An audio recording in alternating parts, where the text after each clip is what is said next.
घरों में चटनी बनाते ना सिलौटी पे खिलाते। कुंती माता कह रही है सुख के ऊपर सिलौटी गिर जाए, सुख के माथे सिल परे, जो हरि हृदय से जाए,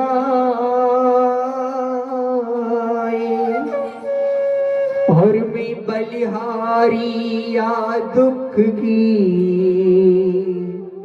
जमी पल पल याद तेरी आए, मैं बलिहारी वा दुख की, जमी पल पल याद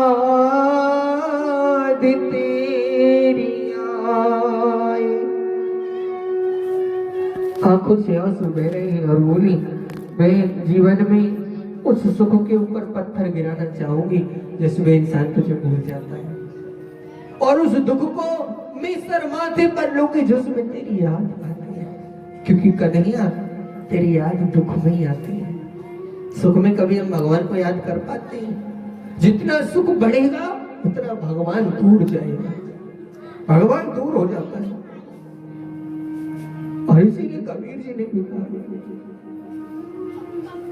हरि दुख में सुमिरन सब करे, भैया सुख में करे न कोई, जो सुख में सुमिरन करे, तो ये दुख काहे कोई। अगर सुख में तेरा भजन करने लगे तो दुख कभी आएगा ही नहीं। मैं तुझे दुख मांगती हूँ और ये दुख का ही फल है ठाकुर कि जब तक मेरी जिंदगी में दुख रहा तू मेरे साथ रहा। मेरी पुत्र वधू की लाज लूटने की कोशिश की तो साथ था, मेरे बच्चों को अग्नि में जलाया तू साथ था, महाभारत का युद्ध हुआ वो 100 थे मेरे बेटा 5 थे तू साथ था, और आज जब इस धरती के राजा हम बन गए तो तू भी अपना दामन छुड़ाकर जाना चाहता है। सुख भी मुझे प्यारे हैं, दुख भी मुझे प्यारे हैं, या ये कहते सुख भी तो तुम्हारे हैं, दुख भी तो तुम्हारे हैं, छोड़ूं मैं किसे मोहन, दोनों ही तुम्हारे, छोड़ूं मैं किसे भगवन, ये दोनों ही तुम्हारे, सब तेरा है ठाकुर।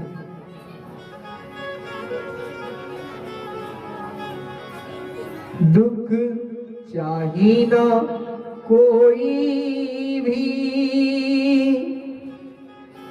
सब सुख को तरसते हैं।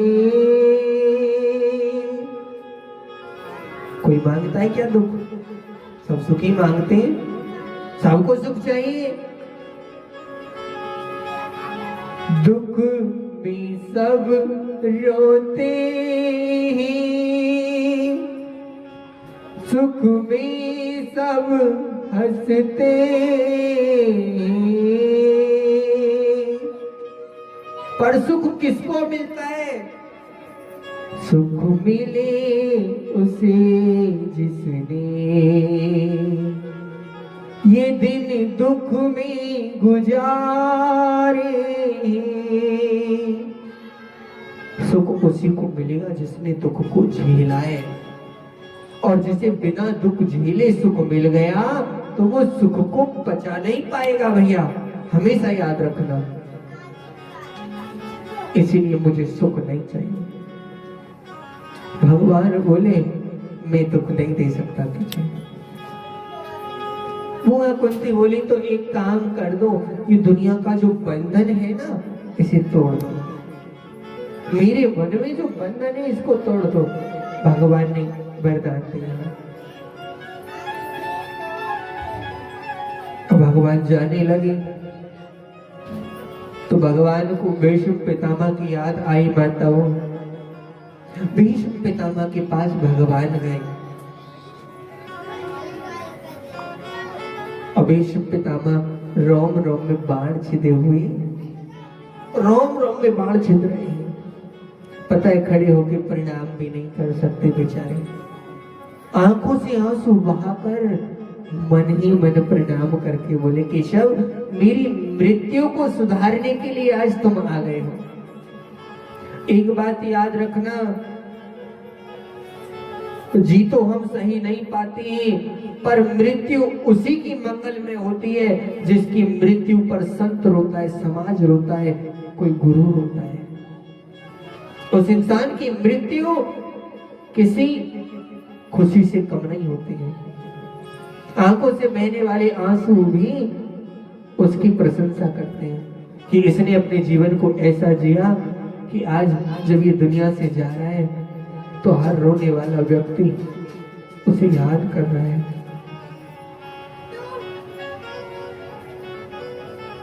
भीष्म पितामह से भगवान बोले, कुछ ज्ञान दो अपने बच्चों को। भीष्म पितामह बोले, जहां तुम खड़े हो वहां मैं क्या बोल सकता हूँ। अच्छा, भगवान खड़े हो या सूरज सामने हो, सूरज के सामने हम दिया दिखाएं तो बड़ा अजीब लगता है। सूरज को दिवला क्या दिखाएगा कोई। अब मेरे ठाकुर खड़े, ठाकुर कह रहे कुछ ज्ञान दो। जहां ज्ञान का पूरा मंदिर खड़ा है वहां कोई दूसरा क्या बोलेगा। पर दुनिया को सम्मान देते मेरे परमात्मा, इसलिए बोले तुम कुछ सिखाओगे। भीष्म पितामह बोले, बेटा तुम राजा हो। माता, घर का राजा कौन होता है? या तो पिता होता है या बड़ा बेटा होता है। बड़ा बेटा हो, बड़ा भाई हो। राजा किसी एक का नहीं होता, सबका होता है। बड़ा बेटा केवल पत्नी का नहीं होता है। अगर घर में पिता नहीं रहा है तो बड़ा बेटा सबका होता है, पूरे परिवार का दायित्व तो उस पर आता है। बड़ा भाई अगर घर में पिता नहीं है तो घर का राजा होता है। भीष्म पितामह कह रहे हैं, बेटा राजा का कर्तव्य है कि स्वयं भले ही भूखा सो जाए, परंतु घर का कोई सदस्य उसके रहते हुए भूखा नहीं रहना चाहिए। ये राजा का धर्म है। नारी के धर्म की रक्षा करो। विवाह इसलिए नहीं करना है कि हम भोगों में इतने डूब जाएं कि हमें रात और दिन का ज्ञान ही ना रहे। कुछ लोग होते हैं विवाह शादी हो जाए तो फिर सारी दुनिया भूल जाते हैं वो लोग। विवाह इसलिए नहीं करना है कि रात दिन का भान भी ना रहे। विवाह इसलिए करना है कि अब तक मैं अकेला भजन कर रहा था, अब दोनों मिलकर भगवान को पाएंगे, दोनों मिलकर परिवार को चलाएंगे। बेटा नारी के धर्म की रक्षा करो। किसी भी परिस्थिति में नारी अपने धर्म के विरुद्ध ना जाए और दोनों मोक्ष धर्म के आगे बढ़ो। और एक बात और अच्छी कह दी मेरी मैयाओं, देखो पाप करना जितना बड़ा पाप है उससे भी बड़ा पाप है पाप को होते हुए देखना। पाप होते हुए मत देखो। अगर तुम में शक्ति है तो उसे रोकिए, और अगर आप में शक्ति नहीं तो आंख बंद करके चुपचाप चले जाओ वहां से। मत रुकिए, बिल्कुल मत देखिए।